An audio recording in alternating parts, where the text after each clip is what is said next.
Hello everyone, I am Võ Hoàng Hải. I am 12 years old and I study at Queen Secondary School. Today, I will tell you about Liberation Day, which is on the 30th of April, 1975. The day our country unified with North and South became one. Before Liberation Day, life in Vietnam was very hard. There was a lot of war.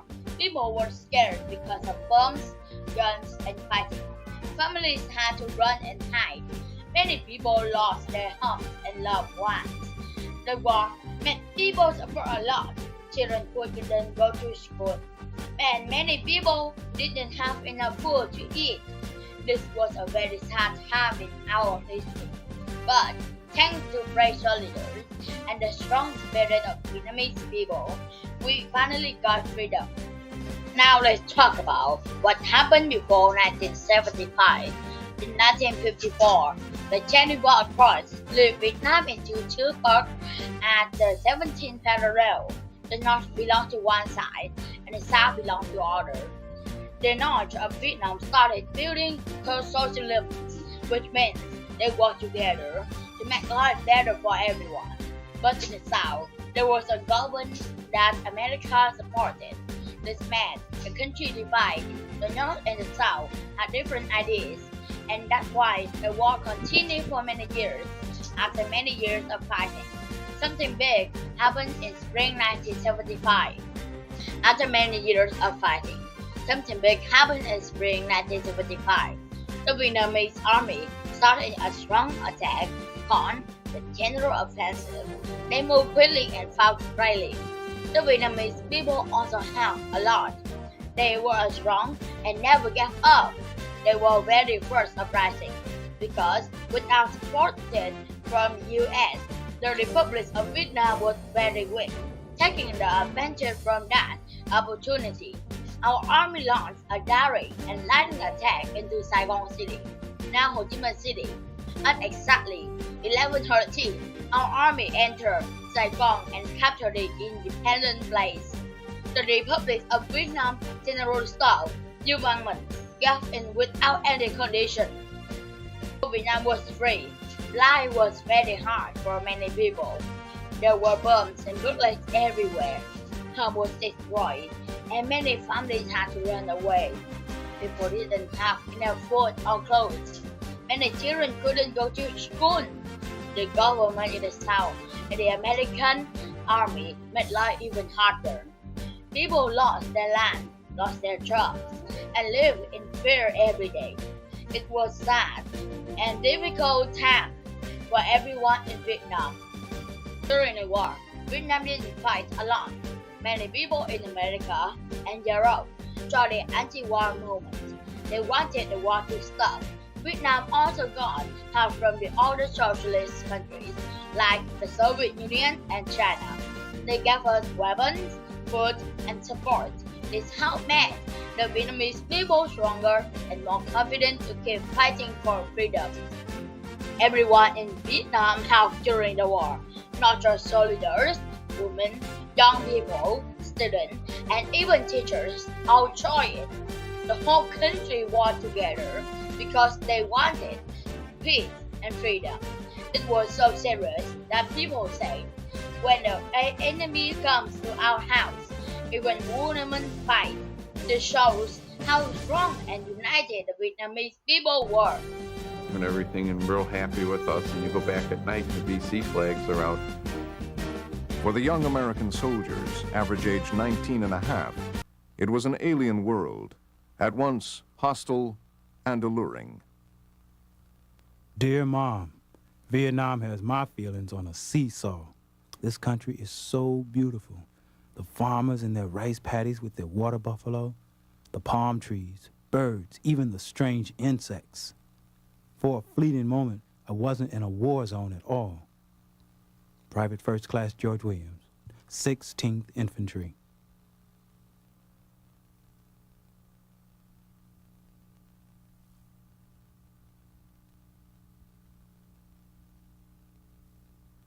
At first, the division confined its operations to patrols and small-scale sweeps near its base camps.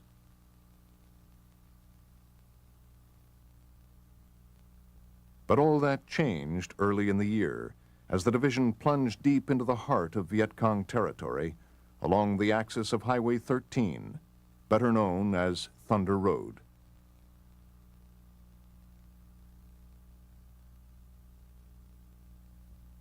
For the infantry, the men who called themselves grunts, it was 30 days in the field followed by 3 days in the rear, month after month, until their year-long tour of duty was up. After the war ended, Vietnam became peaceful again. Families were happy. People could live, work, and go to school. The country started to grow. Roads, schools, and hospitals was built. Children had more chance to play and learn. Vietnam became a one big family, from north to south. I'll show you some victory images from the Liberation Day. First, this is a picture of the tank. It crossed through the gate of the Independence Police. That was a very big moment. Next, this is Hero Bùi Quang Hồng. He carried the flags into the police. Everyone was so happy and proud. And finally, here is the picture of the flag flying on the roof. It shows that Vietnam was free and united again. Now, I want to show you some victories image from the Liberation Day. First, this is a picture of the tank. It crossed through the gate of the Independent Police. That was a very big moment. Next, this is Hero Bùi Quang Hồng. He carried the flag into the police. Everyone was so happy and proud. And finally, here is the picture of the flag flying on the roof.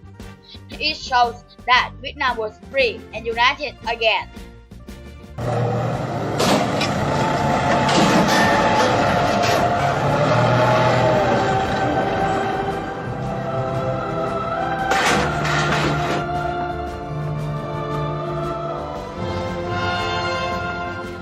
Rồi lấy đường ở đâu? Dạ thưa ông, quẹo cái à.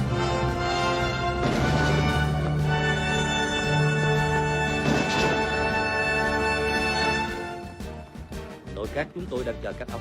Xin mời.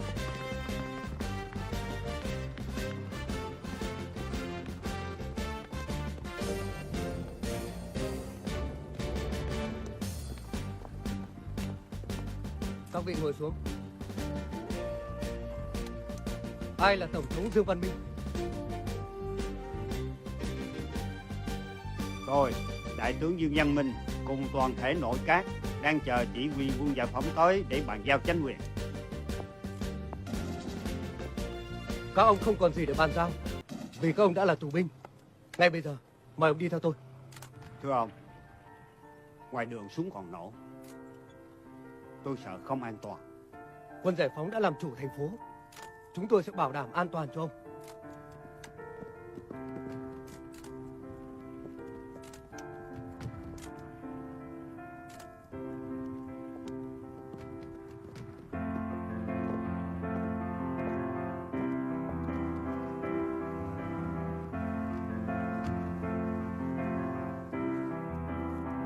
On the April 13, 2025, Vietnam had a special celebration for the 50th anniversary of Southern liberation and national reunification.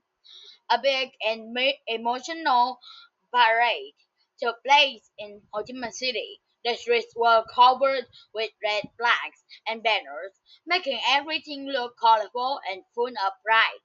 Many people joined the parade, like the Vietnamese army, police, students, and other groups. There were military trucks, people wearing old-style uniforms to act out histories, and traditional dances that show Vietnam's culture. Important leaders like President Tô Lâm, Prime Minister Phạm Minh Chính, and National Army Supply Chairman Trần Hành Mẫn were there too. They came to honor and the victory and the brave people who helped bring peace to the country.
First, I feel very grateful. Thank you to the soldiers and brave people who fought in the war. We can now go to school, play with friends, live in peace. They had to leave their families, face dangers, and even lose their lives. I want to say thank you to all of them from the bottom of my heart. Second, I feel very proud to be Vietnamese. Our country went through many hard times, but we never gave up. The Vietnamese people are strong, brave, and united. We work together to win our freedom, and that makes me feel proud of my homeland. I also feel happy because today we live in a country where people are free and safe. We can wave our red flag with a yellow star and remember to the one who helped us get here. I promise to study hard, be kind, and help others so I can be a good Vietnamese citizen too. Before I finish, I want to say a big and special thank you to all our heroes. Thank you to the brave soldiers who fought to protect our country. Thank you to the people who worked hard, helped each other, and never gave up during the war. Thank you to the mothers and fathers who waited for their children to come home. Thank you to the doctors, nurses, teachers, and workers who helped rebuild Vietnam after the war ended. Because of you, we now live in peace, go to school, and grow up in free and happy country. You are the reason we can have wave our red flag with pride. We will never forget your sacrifice. From the bottom of our hearts, thank you so much to all of our Vietnamese heroes.